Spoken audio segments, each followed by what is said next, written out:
What happens in the first 60 seconds after you pour Coca-Cola into the water right next to your bait? Most people think the answer is nothing.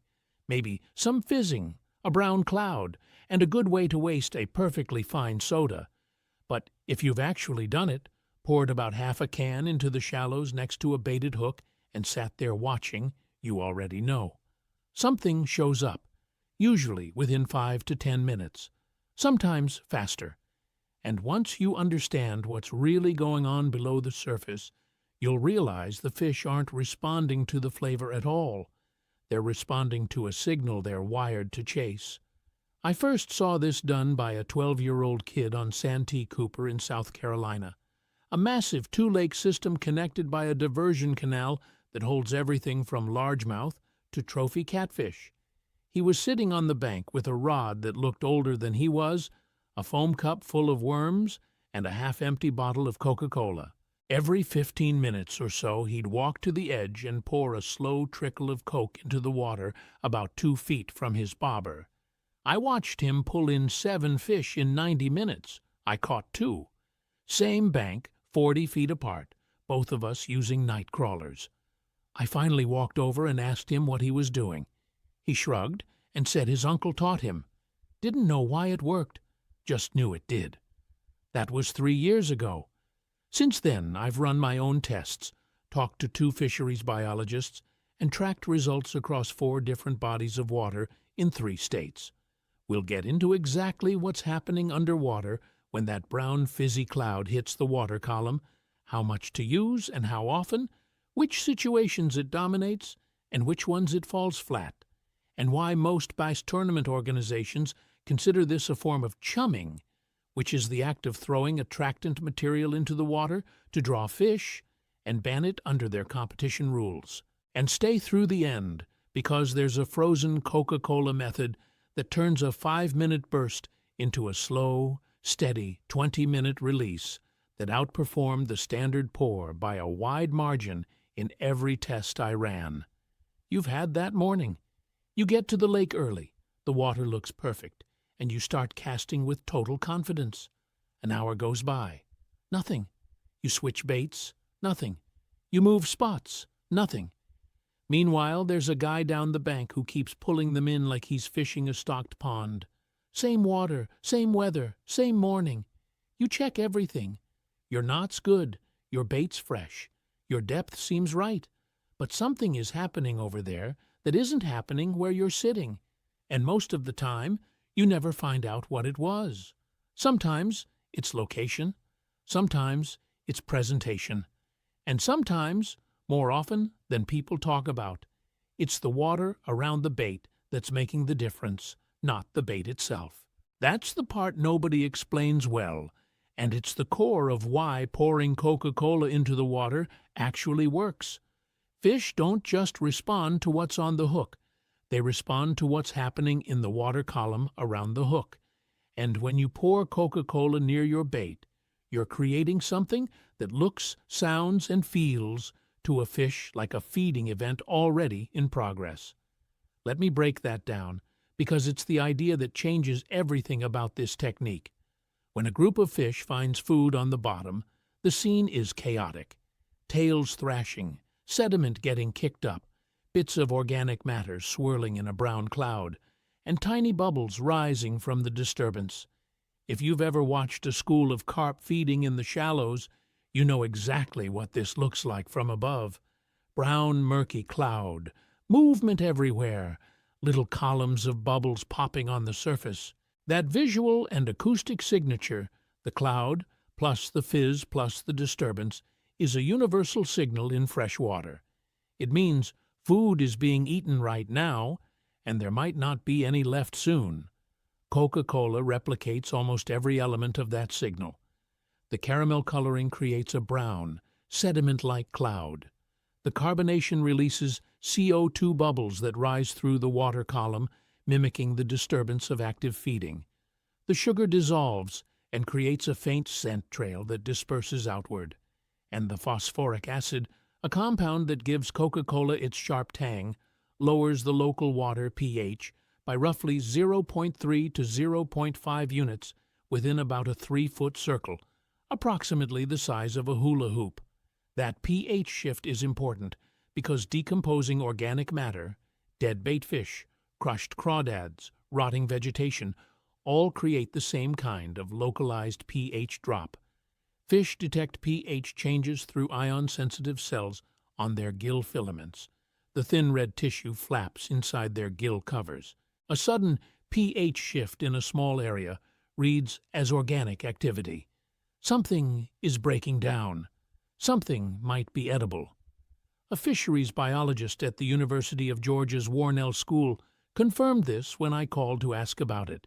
She said that freshwater predator fish, particularly catfish and largemouth, are tuned to detect pH gradients in the water because those gradients reliably correlate with food sources, not just dead prey either.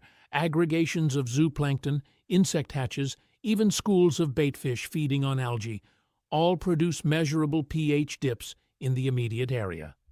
The fish don't know what's causing the pH change. They just know that when the water gets slightly more acidic in one spot, food tends to be nearby. So the fish aren't coming because the Coca-Cola tastes good. They're coming because the combination of a brown cloud, rising bubbles, dispersing scent, and a pH shift tells their brain that a feeding event is happening and they're about to miss it. You're triggering a competition response, not a hunger response. And competition is a far stronger motivator than hunger alone. A fish will ignore food it can smell if it doesn't feel urgency. But a fish that thinks other fish are already eating will cross open water to get there. That distinction matters because it changes how you use this technique. If you thought Coca-Cola was just another fish attractant, you'd dump it on your bait and cast it out like a scented lure. But that misses the entire point. The effect happens in the water column around the hook, not on the hook itself. You're building an environment that says, something is being eaten here right now. Application is simple, but the details make the difference between a productive session and a wasted can. Use regular Coca-Cola, not diet, not zero sugar, not Pepsi. The reason is the sugar content, roughly 39 grams per 12-ounce can, about 10 sugar packets. Sugar is the engine that feeds the cloud and the scent trail.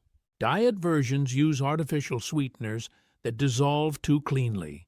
They disappear into the water column without creating the turbid cloud you need. I burned an entire Saturday on Lake Seminole. That's the reservoir on the Georgia-Florida border near Bainbridge, testing Diet Coke against regular. Regular produced bites starting at about 7 minutes after the pour. Diet went 45 minutes without a single hit. Same rod, same bait, same depth.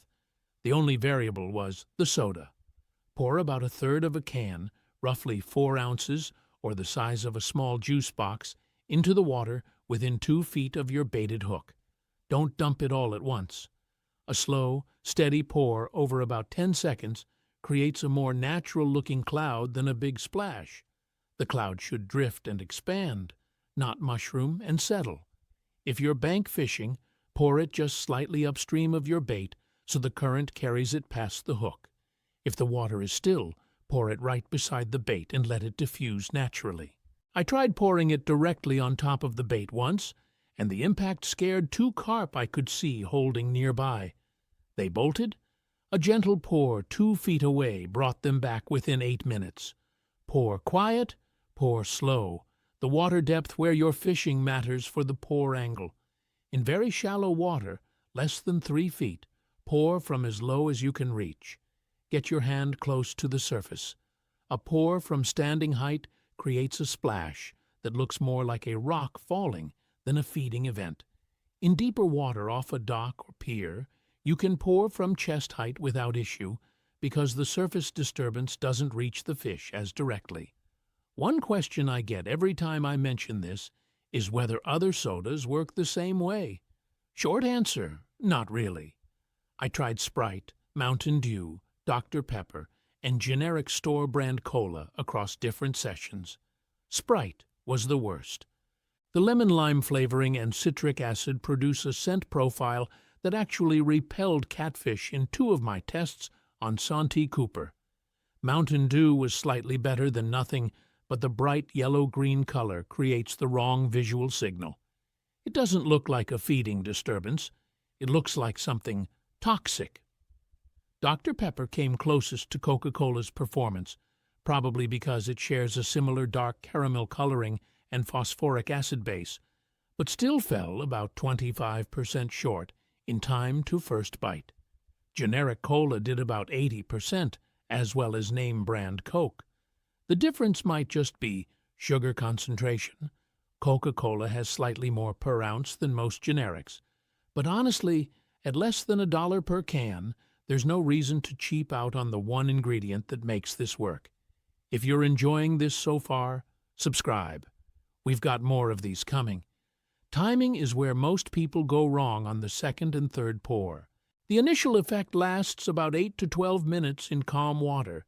You'll know it's fading because the brown tint disappears and the fizzing stops. Reapply another third of a can at that point. A single 12-ounce can gives you 3 applications, enough for roughly 30 to 40 minutes of active coverage. Bring 2 cans per session, 3 if you're fishing for more than 2 hours. At less than $1 a can from any gas station, the cost is almost laughable. One thing I got wrong early on was using flat Coke, meaning Coke that had been sitting open and lost its carbonation.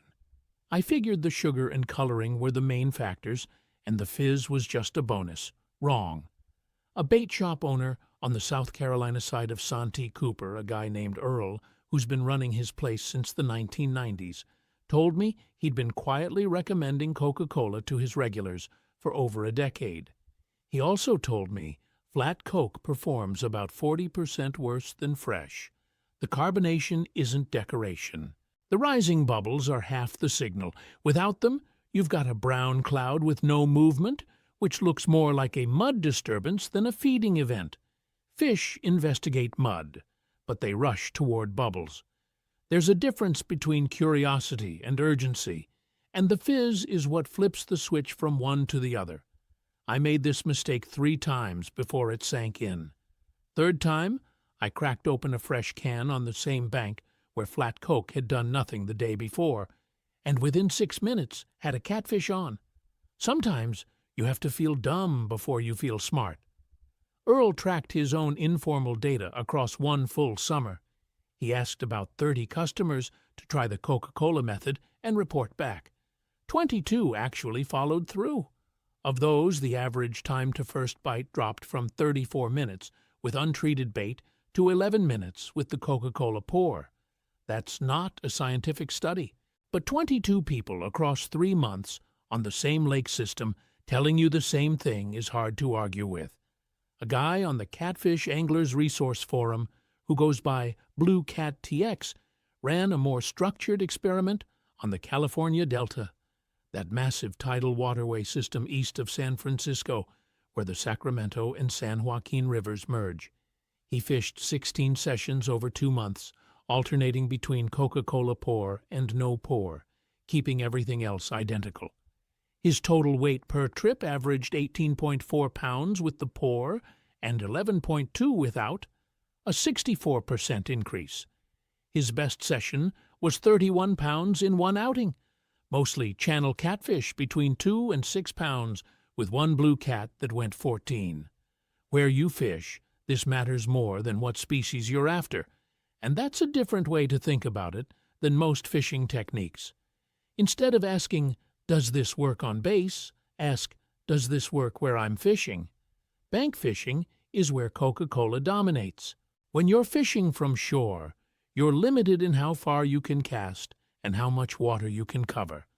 The Coca-Cola pour concentrates fish activity in a small zone right in front of you. It's like setting up a feeding station within your casting range. Cast your bait, pour the Coke, and wait. The fish come to you instead of you trying to find them. On Santee Cooper, most of Earl's success stories came from bank anglers. Some of these guys were retired, fishing 2 or 3 mornings a week from the same spot. They went from averaging 1 or 2 fish per session to 4 or 5 after adding the pour. One regular, a guy in his 60s who fishes with chicken liver on a gamakatsu circle hook. That's a hook with the point curved inward, so it sets itself in the corner of the fish's mouth when the fish swims away, told Earl he'd had his best catfish year in a decade. Dock and pier fishing is the second strongest scenario. Docks create shade, and shade concentrates bait fish. When you add the Coca-Cola pour under a dock, you're enhancing an environment that's already holding fish. The cloud and fizz work in the enclosed space beneath the dock like a dinner bell in a small room. The signal stays concentrated instead of dispersing into open water. I tested this on Lake Champlain in Vermont during a September trip, dropping the pour under floating docks near Burlington while fishing a Z-Man Finesse TRD, a small stick-shaped soft plastic about the length of your index finger on a light jig head. Smallmouth bass responded within 4 minutes on 2 separate occasions. Didn't get that response anywhere on open water the same trip. Open water from a boat is where the technique gets conditional. If you're anchored over a brush pile or a creek channel ledge, the pour works because you're stationary and the cloud builds in one spot. But if you're drifting or trolling, forget it. The cloud disperses behind you and never concentrates around the bait. And in deep water, anything over about 15 feet, roughly the height of a 1-story building, the cloud breaks up before it reaches the bottom. It's a shallow to mid-depth technique, best within about 10 feet of the surface. 2 conditions where you should skip the Coca-Cola pour entirely and do something different. The first is moderate to heavy current. Rivers, tail races below dams, and tidal areas with strong flow will wash the cloud downstream before it has time to build the feeding illusion. You need at least 5 to 8 minutes of a visible cloud near your bait for the effect to register with nearby fish. In current, the cloud stretches into a thin ribbon and disappears within a minute. You're burning through Coca-Cola with nothing to show for it. In moving water, stick with physical bait that creates its own scent trail, like cut shad or fresh chicken liver. The second is heavy boat traffic. On busy weekends when you've got pontoons, jet skis, and bass boats running within 100 yards of your spot, the engine noise and wake turbulence overwhelm any signal the Coca-Cola creates. Fish in high-traffic areas are already stressed and holding tight to deep cover. They're not coming up to investigate a brown cloud when their primary concern is avoiding the chaos above them. If the lake looks like a highway, save your Coke and fish deeper structure with a heavier approach. A 1-ounce Strike King football jig, about the weight of 9 pennies, crawled along a rock wall at 12 feet, will outperform any surface technique when the boat parade is running. Let's talk about the tournament ban, because the title mentions it, and I don't want you thinking this is marketing exaggeration. Most organized base tournament trails, including BASS and Major League Fishing, prohibit chumming. Chumming means introducing any substance into the water that is designed to attract fish to a location. Pouring Coca-Cola into the water fits that definition exactly. It's not that Coca-Cola is specifically named in any rule book. It's that the act of pouring anything into the water to draw fish is classified as chumming, and chumming is banned because it gives an unfair positional advantage. You're not reading the water or finding fish through skill. You're pulling them to you artificially. In a recreational setting, there's no rule against it anywhere I've fished. It's legal on public water in every state I'm aware of. But in organized competition, don't do it. You'll get disqualified. I almost didn't put this next part in the video because it sounds ridiculous until you try it. But it solved the biggest problem with the Coca-Cola pour, which is that the effect only lasts 8 to 12 minutes per application. Frozen Coca-Cola. Pour regular Coca-Cola into a standard ice cube tray and freeze it overnight. You'll get about 8 cubes from half a can. Each cube is roughly 1 ounce, about the size and weight of 2 stacked dice. Drop 2 cubes into the water near your bait instead of pouring liquid. As the cubes melt, they release a slow, steady stream of caramel coloring, sugar, and CO2 microbubbles trapped in the frozen liquid. The effect doesn't hit as hard initially. There's no dramatic fizz bomb. But the release extends from 8 minutes to roughly 20 to 25 minutes per pair of cubes. And here's what surprised me. The fish response was actually stronger with the slow release. I ran this test on Lake Seminole across 6 outings. Standard pour averaged first bite at 11 minutes, with 3 applications needed per hour. Frozen cubes averaged first bite at 14 minutes, a little slower to start, but only needed 1 application per 20 to 25 minutes. Total fish per outing went from 5.8 on standard pours to 7.4 on frozen. The slow, continuous release keeps the feeding illusion alive longer. Fish don't just show up and leave. They stay in the zone because the signal never stops. Bring the cubes in a small insulated bag or thermos. They'll stay frozen for 2 to 3 hours, even on a warm day, if you keep the container closed between applications. Total cost per session is about 50 cents. I spent more on the ice cube tray than I've spent on Coca-Cola for fishing in the last year. The guys at the tackle shop don't sell this. No pro staff promotes it. There's no sponsorship deal behind it, and there never will be, because there's no profit margin in telling someone to spend $1 at a gas station. But the kid on the bank knew. Earl at the bait shop knew. Blue Cat TX on the forum knew, and now you know. 1 can, 1 Saturday morning. Count your fish and compare. When the guy 30 feet down the bank asks why everything is hitting on your side, well, that's your call whether you tell him or just shrug and keep reeling.